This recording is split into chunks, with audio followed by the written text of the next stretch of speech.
Some of the brightest minds in Michigan and the nation will be gathering in Detroit in a couple of weeks for the annual TEDxDetroit.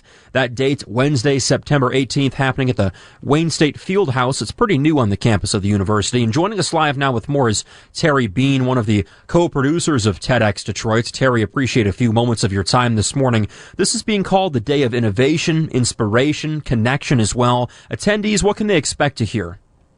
You know, Luke, good morning. There's going to be so many great conversations, discussions, presentations, and even performances on that day.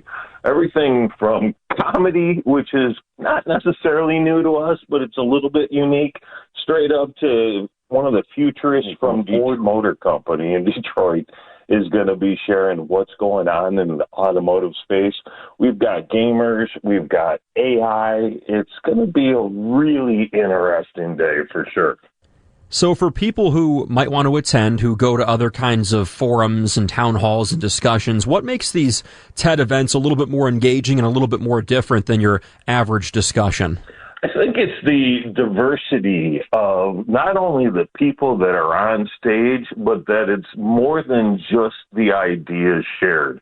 Yes, there's tons of innovation and very cool business and tech, but there's also those heartwarming stories that, you know, people have gone through the drags and come up on top. And then there's the art and the artistry.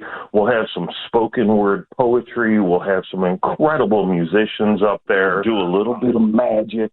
And so there's just this amazing amount of different things that are going to hit you in your mind. They're going to pull on your heartstrings. It's going to put some fire in your belly. It's just got a little bit of everything for everybody. Terry Bean joins us live this morning here on WWJ. TEDxDetroit's happening September 18th at the brand new and gorgeous Wayne State Fieldhouse. And, you know, Terry, I'm wondering the types of people that like to attend TED events. Is it maybe some students who are looking for inspiration, maybe entrepreneurs as well? Or is it also just people who are interested in hearing other perspectives? What does a typical crowd look like for TEDxDetroit? I'm so glad you asked, Luke. That's my favorite part of the event. The people in the audience are as interesting as the people that are up on the stage. And you nailed it. We've got high school students. In fact, we've got scholarships for high school students to attend. We'll have discounted pricing for college students as well. But then there's also the movers, the shakers, the doers, and the makers. So, you know, professors will be in there, scientists will be in there, business leaders are there. And folks that are just inspired by life. So the energy, the charged particles in that room, they're the reason that you actually have to get up, get out, and go be in the room where it happens. It's such a different experience than just watching TED Talks online. You know, I'm wondering, Terry, growing up watching TED Talks, seeing some of them go viral online, for TEDxDetroit, how much is it circulated online? Are the videos posted? Is there a lot of social media engagement? What are the chances that one of these really inspiring moments goes viral, potentially, at TEDxDetroit? We've had quite a few that have sitting on the YouTube channel, if you go look, that are north of 1 million views. So I don't know what the actual definition of virality is anymore, but I'm going to count that as definitely viral. And then the day itself, for people that actually can't make it streams all day. You can actually find the live stream because, we always wanted this to be a very inclusive event.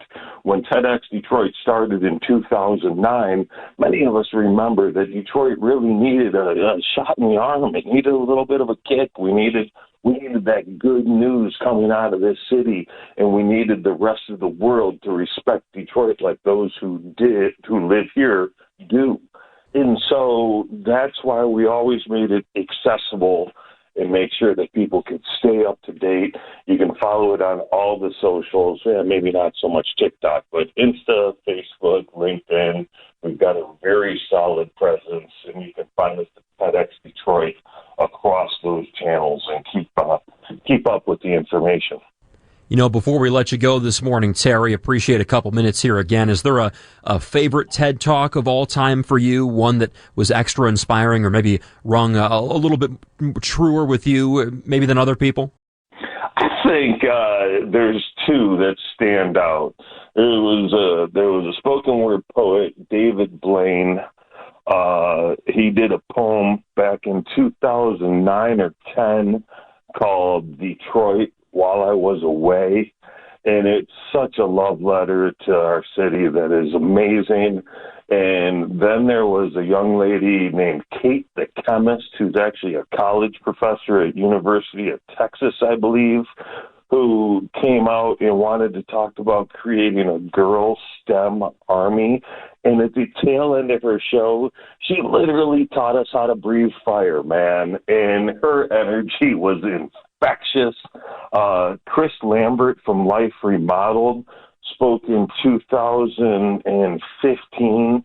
He's going to be speaking again this year with some amazing updates about the work his organization's done, and that will be sure to inspire people's faces right off. Terry Bean, you're one of the co-producers of TEDxDetroit. Thanks for a couple minutes this morning. Appreciate your time. Have a great holiday weekend.